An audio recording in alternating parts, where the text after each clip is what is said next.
Hello, hello. Welcome to the Five Talents Podcast. I'm your host, Abel Pacheco. I interview the top commercial real estate investors and industry experts so you can learn from their experiences. So if you're an investor, a high W-2 earner, or real estate or tech sales professional that wants to invest in real estate without having to manage properties or leave your day job, then this podcast is for you. Or if you're already investing in real estate, but you're doing it part-time and you want to become a full-time multifamily or full-time commercial real estate investor, this podcast is for you too. You're going to learn a ton.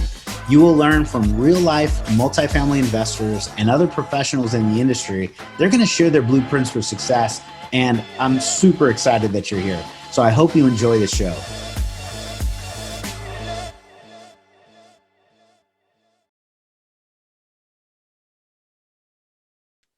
Hello, hello. This is Abel Pacheco, your host for the Five Talents Podcast. We are super excited yet again with another amazing guest, Mr. Yosef Lee. Yosef, how's it going, brother?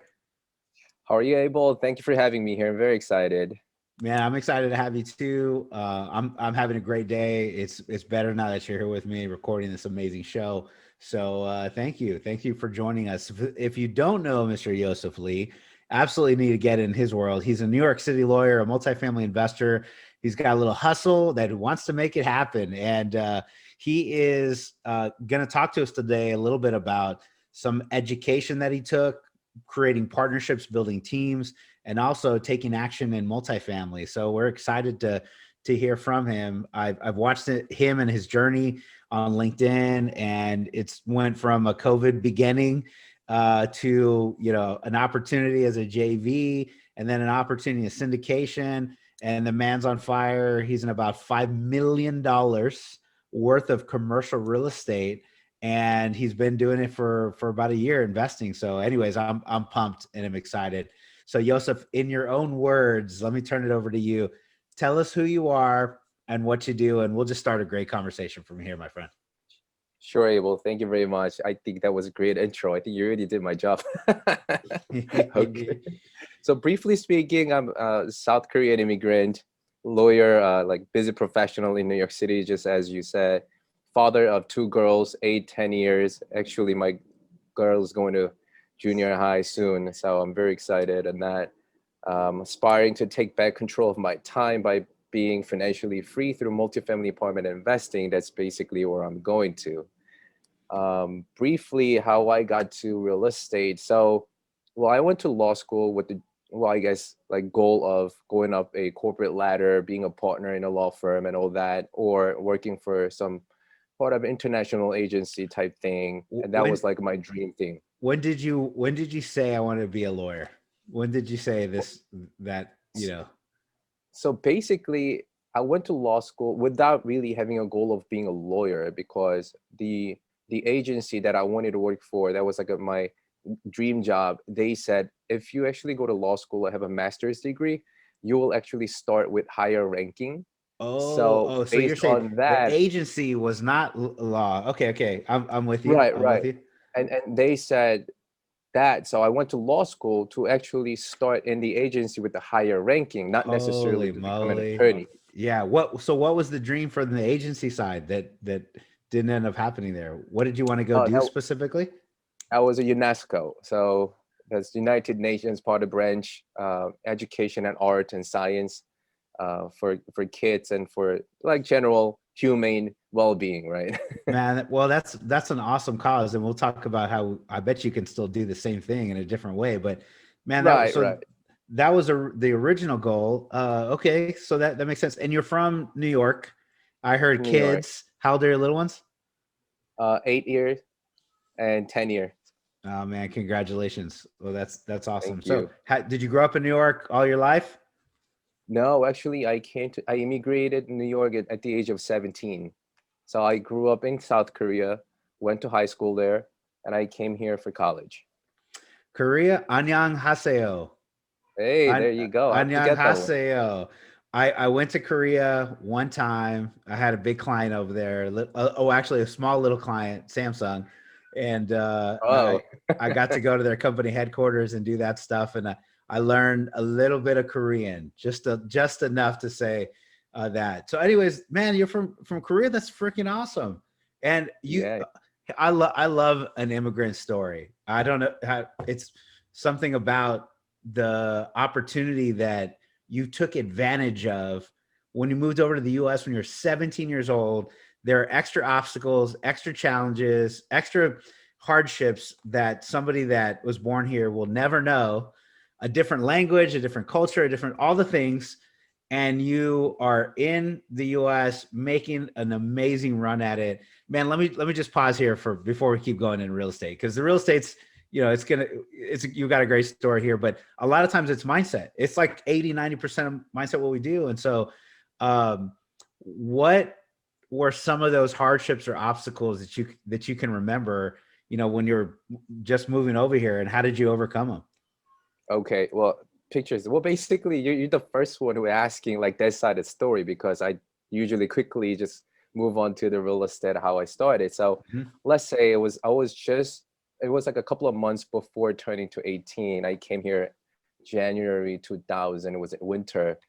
And as soon as I came here, I had to start working because, my uncle, I have my relatives here in their which we call the laundry. So I learned how to like steam all the clothing, all that. And Mhm. Mhm. thereafter on, I found the school to attend. I went to college here, and while I'm attending college, I worked maybe like 10 to 15 different jobs, like part times. I worked in a grocery store, tattoo shop, jewelry store, all different fish market, Yeah. restaurant, Yeah.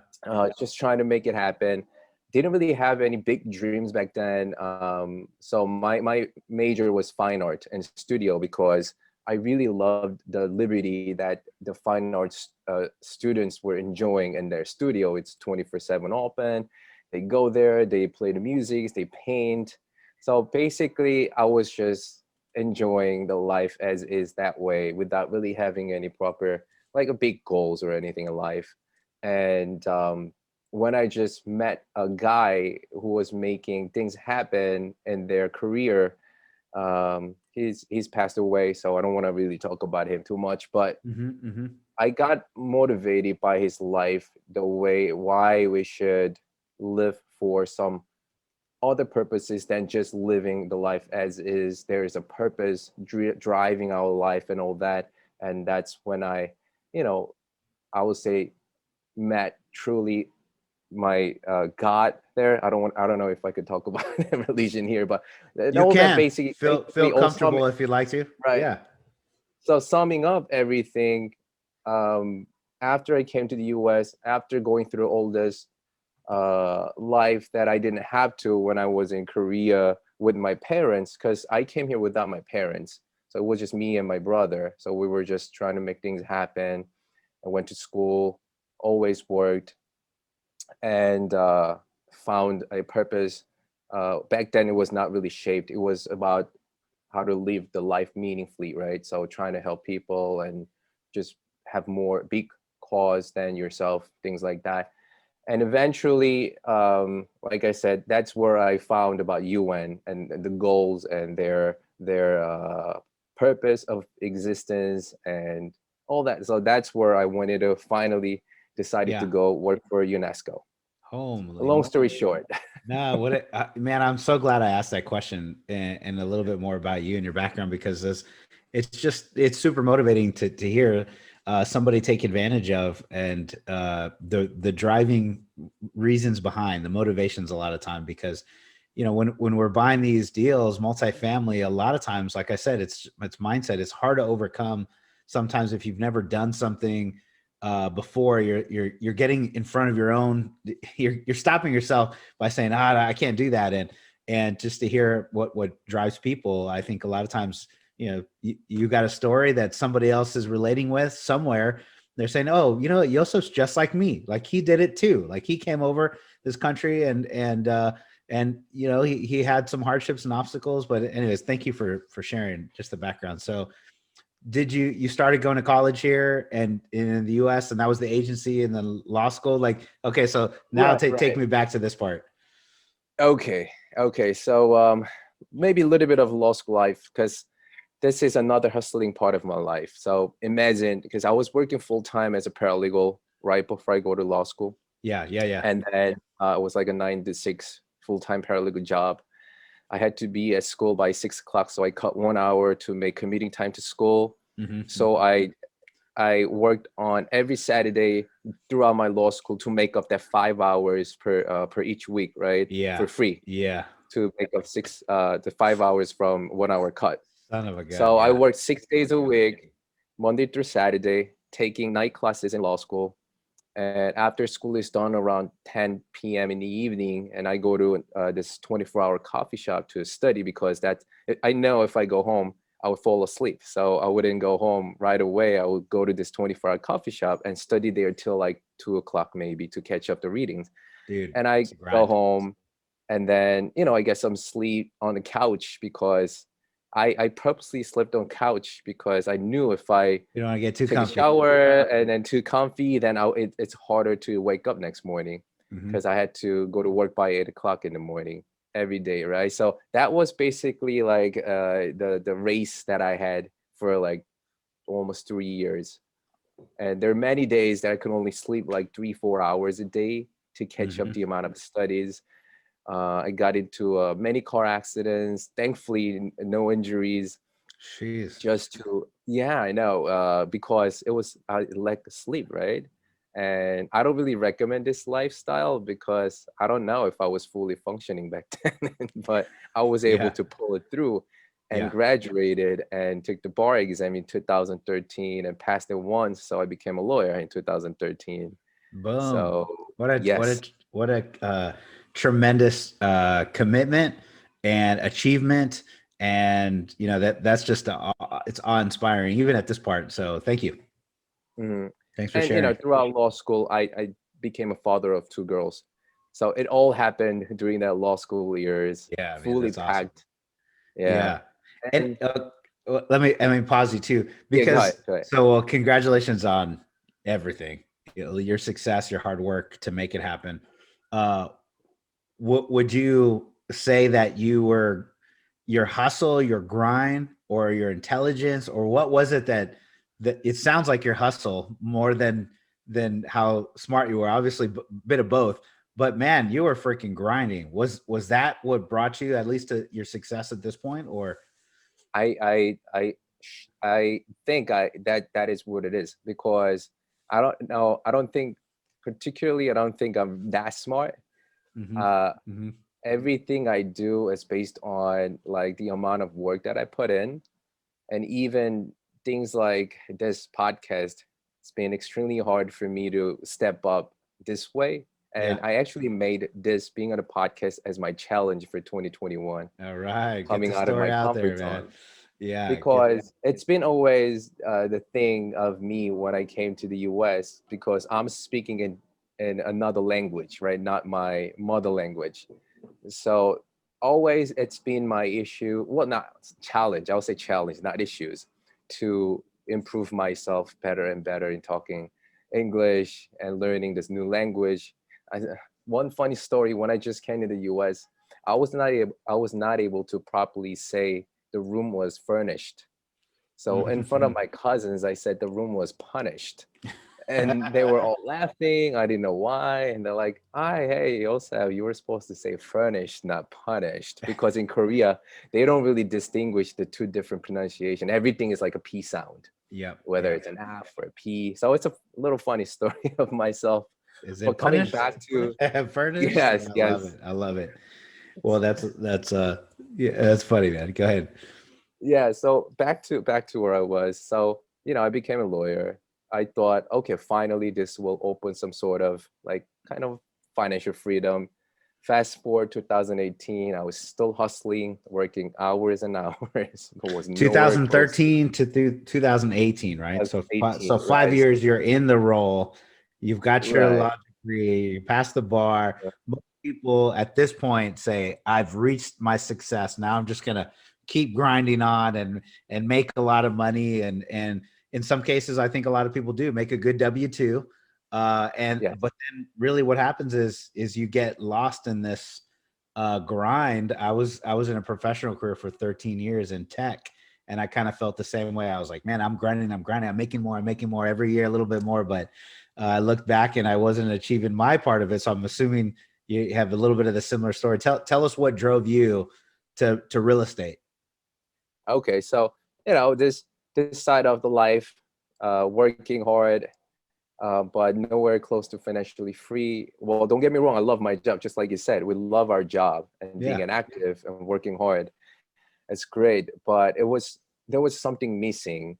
That puzzle was filled in by reading this book, Robert Kiyosaki's Rich Dad Poor Dad. I knew about this book years ago. Somebody gave it to me, but I didn't really read it thoroughly. I just looked at it and like, okay, that's one of the, be rich kind of books. Okay. I put it on the shelf, but I stumbled upon it again. So I read it really thoroughly this time. And it finally just like turned my mindset upside down. And I realized, oh, I was trapped in the rat race as a W-2 employee, regardless of how much money I was making. Right. And I realized for the first 3-4 months of each year, you're essentially working for free to feed the government by paying income tax, 30-40%, whatever it was. Right. And so all this realization just came to me, and I said, hey, I gotta find something to get out of this the tunnel without a light. And that's when I concluded, okay, I gotta be an investor, some sort of. Yeah. So I started vetting different types of investment vehicles, like a little bit of stock, bonds, and REITs, and here and there. Eventually, I landed on real estate. Boom. I love it. Well, that's amazing. Congratulations for the number one. The mindset is one. You got it. You made the decision. The hardest part is taking action. Everyone with eyes can see. Few people can really understand what's going on. Less people make a decision, but there's very few select percentage of people actually say, you know what, it's time to take action. I got to move forward and then move forward. And that was a part for you. So real estate was the way. Did you start in single family first, or did you jump straight into multifamily, commercial real estate, or what was your mindset when you said, okay, real estate, now what? Okay, so when I came into real estate, I got hooked up with multifamily because all the benefits that multifamily investing provides, right? All scalability is basically the cost segregation and all that benefits, cash flowing. So I got hooked up with multifamily from the beginning. And I was at that time around 2019, end of 2019, I was listening to some of the podcasts, and I heard Michael Blank, who was talking about his own experience of being a single family flipper before coming into multifamily sector. And he was really, really successful in that. But when he came to the multifamily sector, the lenders and brokers all treated him like as if he was a newbie because he didn't have multifamily experience. He said, looking back, he could have jumped into multifamily right away. So I heard that. And plus, Grant Cardone, he's like, always don't even bother looking at below 16 units because there's scalability. So these two guys were saying that. And back then, I didn't really have that much of knowledge. So I just got sucked into these two guys like, oh, maybe I should just look into a bigger multi. So that's how you found the right people, which is so awesome. Yeah, you found the right people and good people to learn from. And I joke with one of my buddies that is a partner with me now. We went to a multifamily real estate conference, an education program, which I believe you did the same. But I was like, we were talking a few months ago, and I go, man, I'm so glad I went to we bought into the multifamily conference as opposed to like a hotel flippers conference or something, or like a single family. But anyways, it's just a good time for it. Hello. You're listening to the 5 Talents Podcast. I'm your host, Abel Pacheco. If you're enjoying this podcast, then I know you're serious about achieving financial freedom. Are you ready to create your own path through multifamily investing for yourself and your family?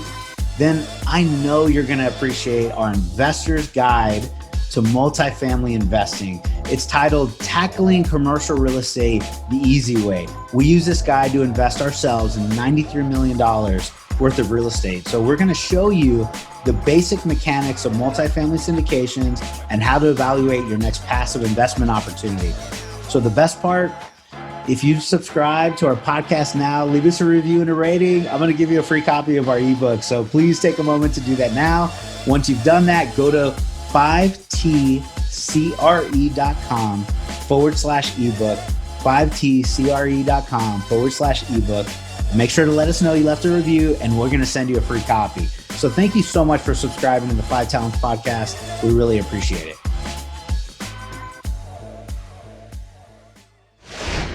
So, okay, man, this is pretty cool. You make this decision, you're jumping in, you manage to really let that soak in. Don't do single family. You don't need to do single family first. You can jump straight into multifamily. And most people will freeze there. They freeze. I froze there. I froze there in 2008 to 2018. I did 10 years of single family because when I read Rich Dad Poor Dad, just like you, then I read ABCs of Real Estate Investing by Ken McElroy. It was a purple and yellow book, Trusted Advisor, Rich Dad Poor Dad book. They're teaching you how to do it. And I just couldn't comprehend that people do this. And I froze for 10 years. I froze there. And it just took me a little while, but I'm so excited for you. Just jumped in, right? Like, hey, I'm going to go to commercial. So you need millions of dollars to buy $1 million apartment complex. You bought 100 doors. If I got this right, you've bought 2 deals, 100 doors, partnering all the way through it. But that's like $5 million worth of freaking real estate. And you just kind of learned about real estate and dove right in. So give us your tactical things that you did, just kind of super quickly. I know it was not a super quick journey, but pack it in. Tell somebody how to get started in multifamily that's never bought real estate before, just like you did, and how you went from freaking no real estate to $5 million, 100 doors over 2 deals. How does that happen, man? Okay. So, well, I had a similar limiting beliefs before, like, okay, how do I do this? Like, do I not need to have like a whole bunch of money to start with? How do I believe in other people? Like, cause I need to be partners and all that. I guess first thing first, education has to be done. Like self-education has to be done. You gotta learn what it is. And a lot of times you don't know what you don't know until you learn something new, right? So that's what I did. I joined first biggerpockets.com towards 2019. Was not that active in the beginning, but later part of it, I started listening to the podcast, reading all these articles about essentially, learn about their language because they're talking about different language. They're talking about NOI, cap rate, cash and cash return. So first, learn what it is to be in real estate, especially multifamily. And then you got to know why you're doing multifamily because as you said, a lot of people start with single family, flipping, short-term rental. I think there's nothing wrong with that. It's just a different animal. It's a different game. I see a lot of people being very lucrative by doing short-term rental, Airbnbs, or single flipping businesses. So you got to know yourself. Like, do you enjoy having your hands on, talking to the tenants, arranging things? Then go for it. But to me, it was not. All I wanted was to own a system that generates passive income, and multifamily apartment as one of the tools of the system that could generate passive income. So that's why I took multifamily. And essentially the skill sets to tackle down multifamily is different from single family or the short-term Airbnb rental properties. So yeah, don't fear about going into bigger multi. You don't really have to, I think, start with single or duplexes before going to multi. Just go straight right into it. However, you got to remember this. It's going to take longer time because think about it. You're not flipping can be very quick. But think about you're flipping 10 units throughout the year, but you're talking about 30, 40, 50 unit or even 100 unit apartments. It can take like a year for you to start. Even the experienced investors, sometimes it takes months for them to find this right property. So if you choose to go to multifamily directly, go for it. But remember, you got to be very patient. You got to fall in love with the process of learning, finding, and eventually bring it to the finish line. Every bit of process, you got to fall in love with that, That's right? awesome. Yeah, let me say a few of these things. So fear, I heard, hey, don't be afraid. Fear, I love that acronym. False evidence appearing real. Where somebody I says, love that. hey, that limiting belief that I can't do it, you just push that stuff to the side. There's people that do it today. You're looking at a couple of those individuals, and you're hearing from Mhm. Yosef how he just jumped straight in and is in 2 deals and $5 million worth of real estate and 100 doors. It can be done. It's done all the time, and whether you believe it or not, it has no bearing on the fact. The fact that is people do it. So push the fear aside. Realize it's going to take longer is another summary point that I had that I caught from you, because if you think about it this way, if you found a single family house and flipped it, it's going to take you a number of months. Think about how much time it would take you to do 100 units the same way, one by one by one by one, even 20 flips. It's going to take you some time. So it doesn't mean the moment that you decide to jump into multifamily, you're going to be invested in multifamily. It'll take you a little time, because we're doing 50 doors at once, 40 doors at once. For 100 doors, 400 doors at once takes a little bit of time. So I like that summary there, Yosef. And then really just understanding that it can be done and you did it. So anyways, I just wanted to reflect Mhm. on a couple bullet points. Please continue. So Thank you. Thank you. So with that mindset, now you got into a game, right? yeah. I emphasized education, but again, I want to emphasize it again: Yes, yes, education yes. and partnership, and taking actions. If anybody asks me, what are the three things that you would pinpoint as the most important aspect of multifamily invest to become successful as a multifamily investor, I'll Mhm. take these three: education, partnership, and Taking taking action. actions. Yeah. So education, as you know, you got to know stuff, right? I already told you. So by You didn't just joining, jump into your to being a lawyer with no education. You didn't just take the bar without having some education. You just don't jump into a $5 million portfolio right, without knowing something. Yeah, man, hundred right. percent. You gotta be at least shown to brokers and lenders and other people, you know what you're talking about, right? So you Mhm. gotta know all the lingos and the terms of how things work and how to analyze the deals. So I learned all this by joining this mastermind groups. I joined Jake and Gino and MIH Mastermind. And first few months, I took all the contents down and just try to memorize and all that. Again, it's not rocket Yeah, science, but uh, it's a takes lot of time. stuff It's a lot there. of stuff. It takes Yeah. time, right. So I learned that. And second thing, I want to emphasize partnership. So again, you can't really do this alone because of the size and the scale. And not only that, the skill set that's needed in this game is not one man show. I mean, if you like to do it alone, I guess I will tell you to do either single or smaller properties alone. But this is not me game. This is a team game. So you got to know how to find a right partner. Yeah. In my little bit of my case, the reason why I thought about this is this. Okay, so I'm from New York. I don't know where any of your audiences are from, but if you're from New York, California, like coastal lines where the real estate is appreciation game, Hmm. then you will probably look into outside of your state if you're into passive income, just like myself. I was into cash flow, passive income. There was no way that I could do it in New York. So I started looking further away from New York in terms of markets. And I told myself, it's not like I'm going to go there every day to look at the property anyway. So if I have to find something out of state, it doesn't have to be really close to my state, right? Like Connecticut and New Jersey, it doesn't have to Hmm. be that. I could go as far as I want as long as the number makes sense. But what is missing there, then I need somebody who could be my boots on the ground partner. So that's why I mentioned about partnership, because it's someone who could make your dream happen when you're not in that position they could make. If you're in Texas, like great markets, just like you, Abel, San Antonio, if you're in Tennessee or Kansas City, you could do it. You could be your own boots on the ground. You can find all the partners. You have local connections.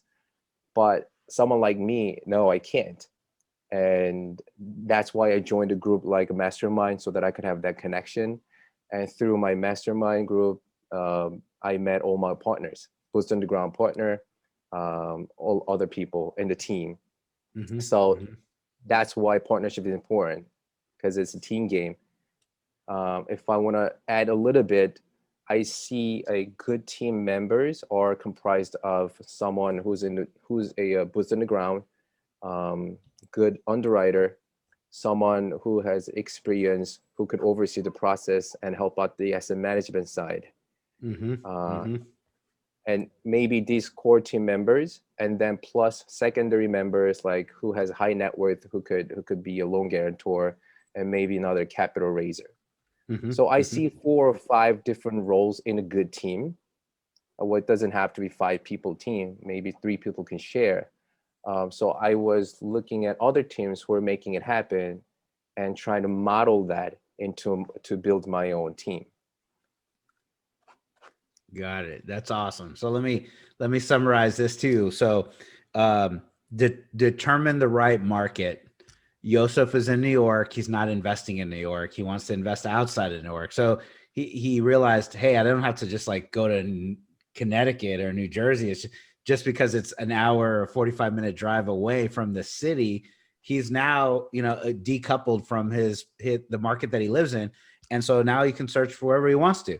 As long as you built the right team, which has boots on the ground, a local partner that's there in the market, hands-on, that can go drive by, walk by, look at competitors and the deal that you're looking at. It's just, someone has to be able to like set foot on the property every so often. Otherwise it just doesn't go smoothly. And then the underwriter, for those that don't know that term, if you're a single family, investor listening, that underwriting, it's a process. It's something that took me a little while to learn. I'm a commercial loan broker as well, Yosef. So I don't know if you knew that, but that's basically, I'm like, I got into a job.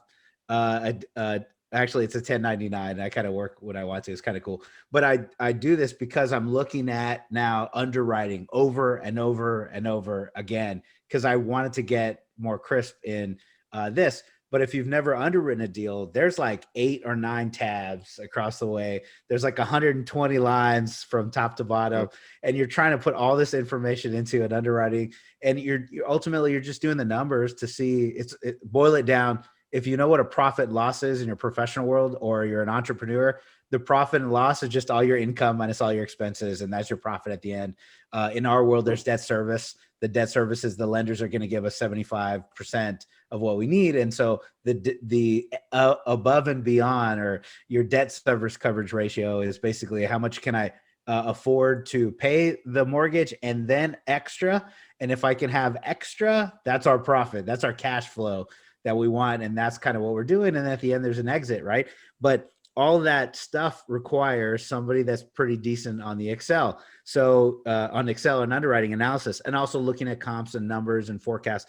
So those things are what Yosef called as the core team. Somebody also in asset management, someone who's going to work with a property manager once a week, look at the numbers, make sure our performers are on track, look at different contractor bids, make sure we're in the right position. So those 3 core team. Then secondary, the high net worth, high liquidity individual, that person is needed for a loan.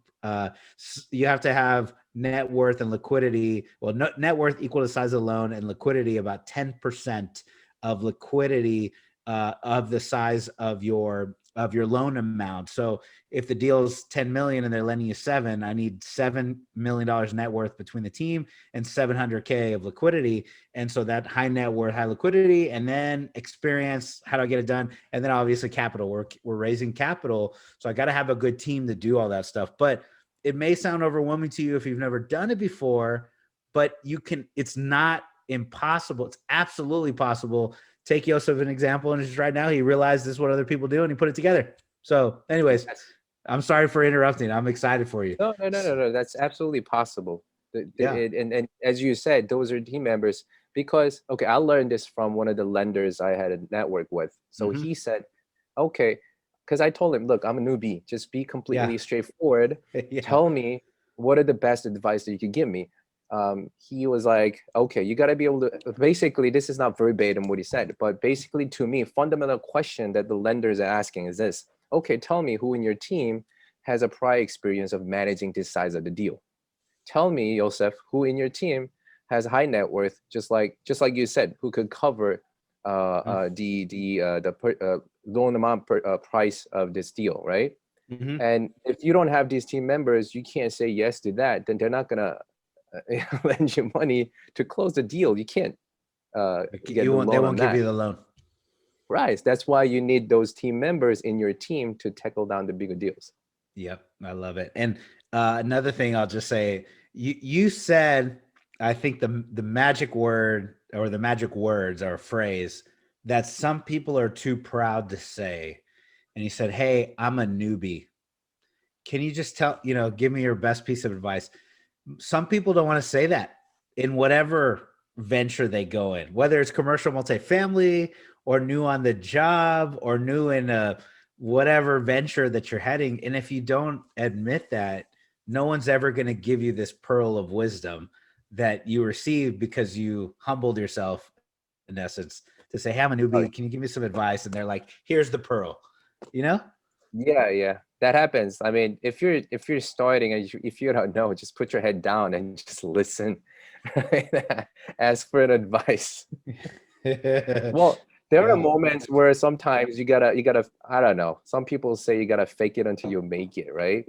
I would say there are moments where you have to be confident about what you do and what you know. Mhm. That's fine.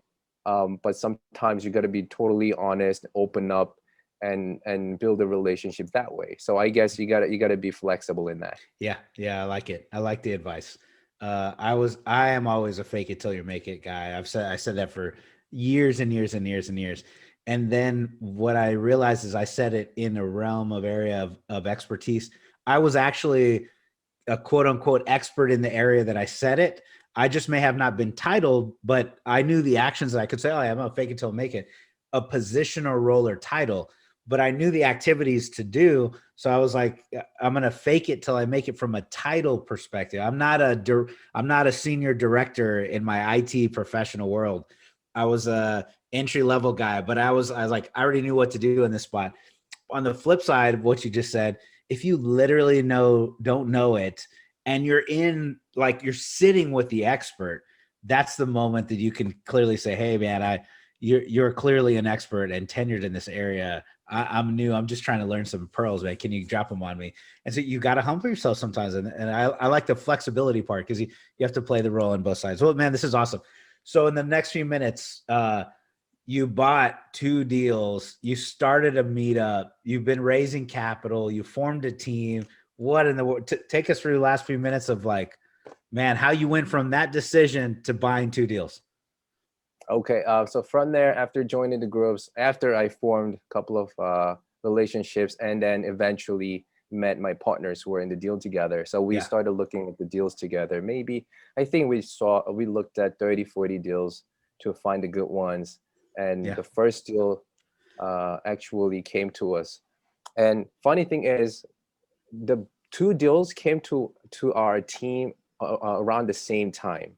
So first deal we started underwriting and we liked the deal. We put it on the contract around, I think, August. And the second deal, it came to us around September. So we put it on the contract. So we were actually working on these two deals At the throughout the same time. summer and the winter at the same time, Woo. right? Yeah. But this deal, one deal was 43 unit in Lawrence, Kansas, and the other deal was 68 unit in Wichita, Kansas. The reason being we picked the Kansas City market was one of our boots on the ground partner, Joe.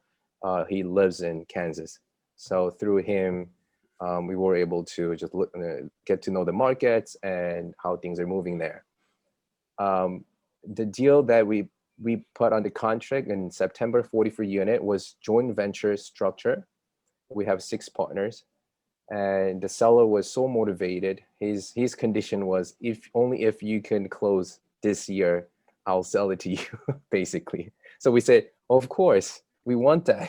So we went in, and with the community bank, not too much hiccups, we were able to close in December of 2020. So Boom. from September to December 2020, 3 months, not too bad, not too many hiccups, and we closed it. We were able to actually get $100,000 seller credit because the seller refused to fix the roof and HVAC system, which was very old, and he rather gave us $100,000 credit. So we got that and we closed it. But this 60 unit deal was loan assumption, Fannie Mae, syndication, a lot more dynamics were going on. Actually, I love syndication because it's actually harder and but more adventurous throughout, I guess, journey.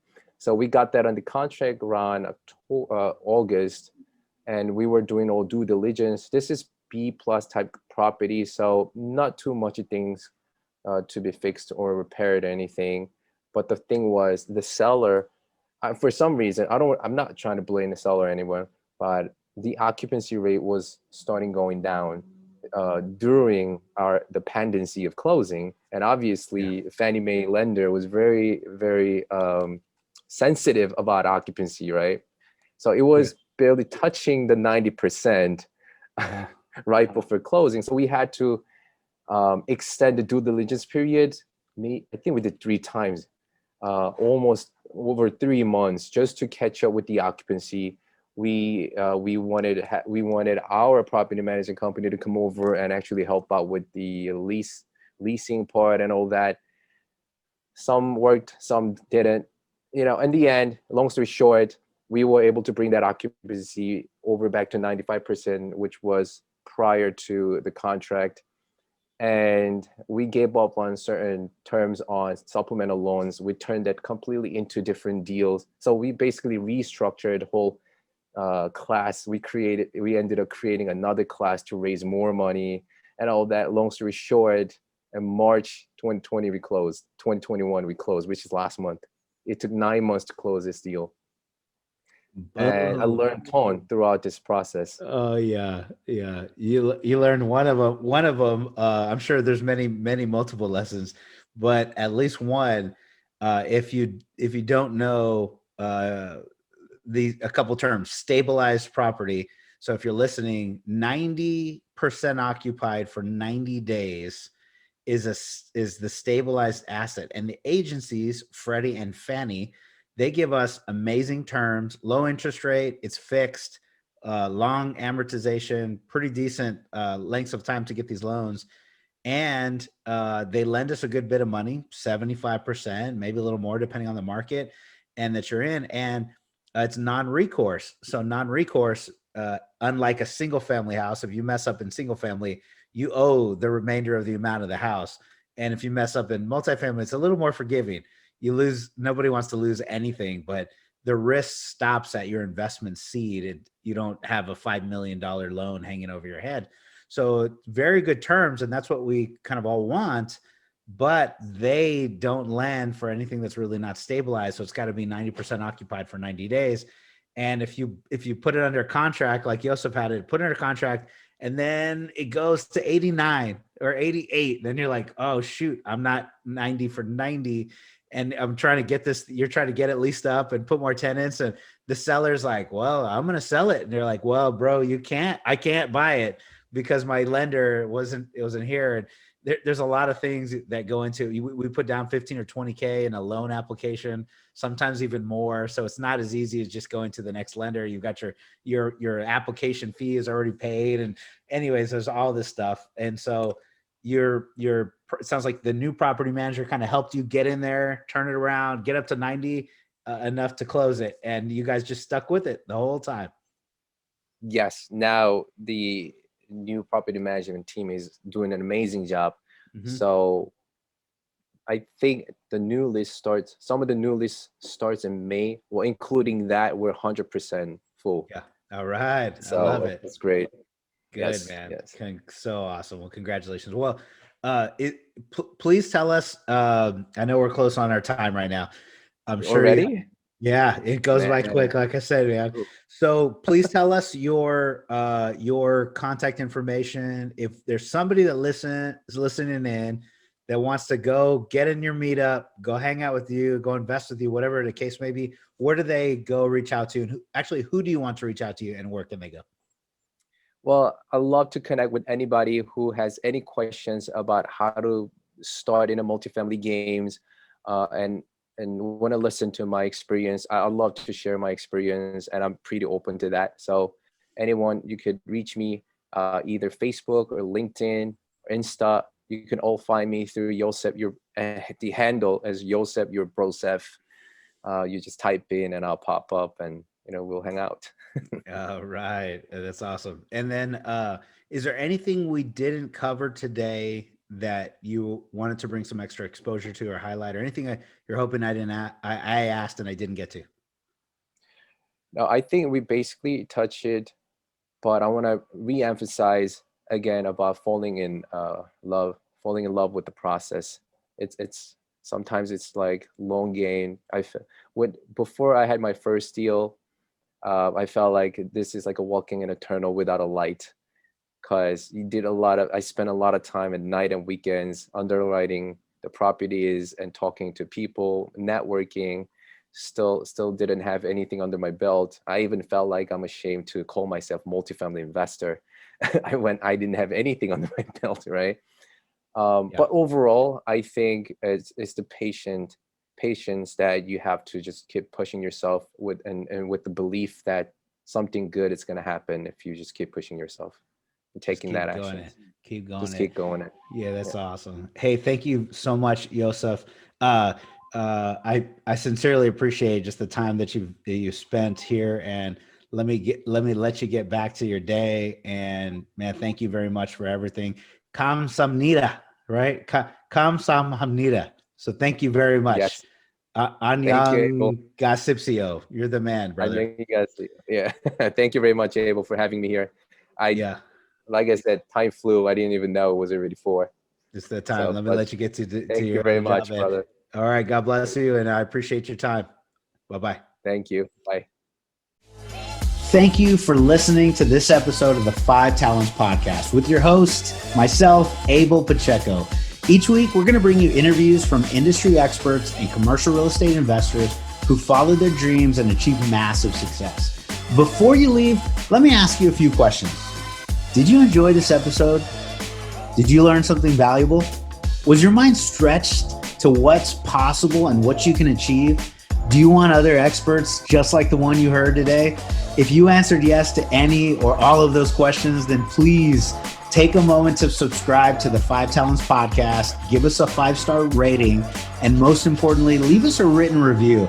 Tell us what you liked, tell us your favorite guest, give us any feedback. I'm excited to learn and improve so you can get a more valuable show. So thank you again for subscribing to the 5 Talents Podcast.